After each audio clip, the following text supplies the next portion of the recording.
ये परसेंटेज तो नहीं पता, लेकिन ये बहुत अच्छी बात है कि जाति जनगणना होनी चाहिए। ये जो छोटा सा एक समूह है ना, जो सबके ऊपर राज कर रहा है, कम से कम इनके बारे में सबको मालूम होना चाहिए। जैसा कि है काशीराम साहब ने बोला था कि जिसकी जितनी संख्या भारी उसकी उतनी हिस्सेदारी। जो मेहनत करने वाले इंसान है ना, वो सिर्फ बेचारे रोज रोटी के ऊपर ही निर्भर रह रहे हैं, ठीक है। और जो राज करने वाले हैं ना, थोड़े से जो लोग हैं, वो क्या सब पे हावी होते चले जा रहे हैं। तो इसीलिए जो बेचारे मेहनत, देखो अब ये जिसने बनाया हुआ ना, जिस जगह पे हम बैठे, वो जहाँ रह रहे होंगे ना, वो अभी भी उसी नाले के किनारे झुग्गी डाल के या बिना उसके ही वैसे ही छोटा सा एक कपड़ों का वो बना के रह रहे होंगे।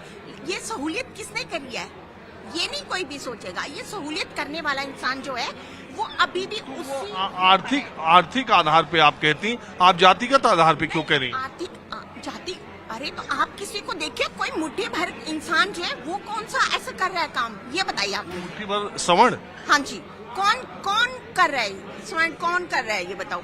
हमारा सुबह हम उठते हैं, उससे लेकर जहाँ तक हम रात तक जो भी काम करते हैं, उसमें जो हमारे काम का जो जिस चीज पे हम मतलब जो हम काम कर रहे हैं, उसको जो मतलब मैं कह नहीं पा रही हूँ, जैसे हम घर में अपने में काम कर रहे हैं, घर में रह रहे हैं, वो घर किसने बनाया? स्वर्ण ने बनाया है? किसी ने नहीं। जो इसमें उसी की ही भागीदारी है बनाने में, मेहनत करने में, जो कि बेचारा निचला तबका है।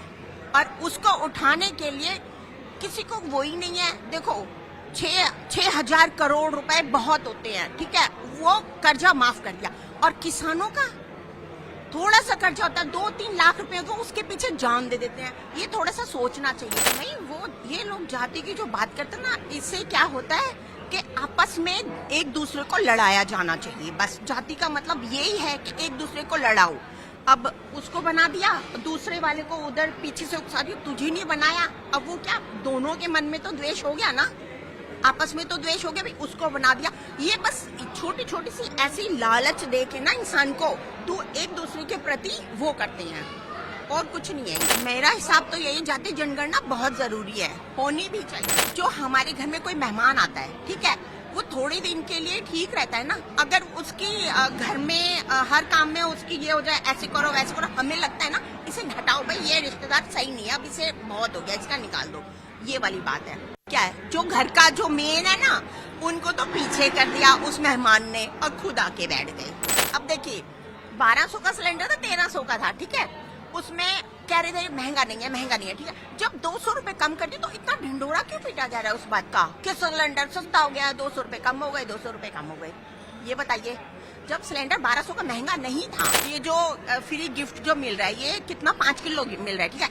आप ये देखिए ना, गरीब आदमी रोटी खाता है, सिर्फ वो रोटी खाता है, उसको भी आटे पे भी बिस्किट, गरीब बेचारे लेबर जो होते हैं, काम कर रहे हैं, एक 5 रुपए का, हम अपनी बात, एक बिस्किट का पैकेट लिया उसने, उस गरीब ने, ठीक है, उसको उस पे भी वो टैक्स दे रहा है। ऐसा कुछ नहीं है हमारे दिमाग में कि भाई ये SC का है तो इसको ज्यादा मिलना चाहिए। लेकिन एक तरीका होता है ना, एक जो यहाँ से सोचेगा ना, उसे ये सब नहीं मायने रखता कि ये OBC है, SC है, ST है। लेकिन जो यहाँ से ना सोच के सिर्फ यहीं से सोचेगा, उसको तो यही लगेगा कि भाई ये इसको हम सामने वाले को उठने ना दें, कितना ज्यादा से ज्यादा दब सकता है कि हमारे सामने आके खड़ा ना हो पाए।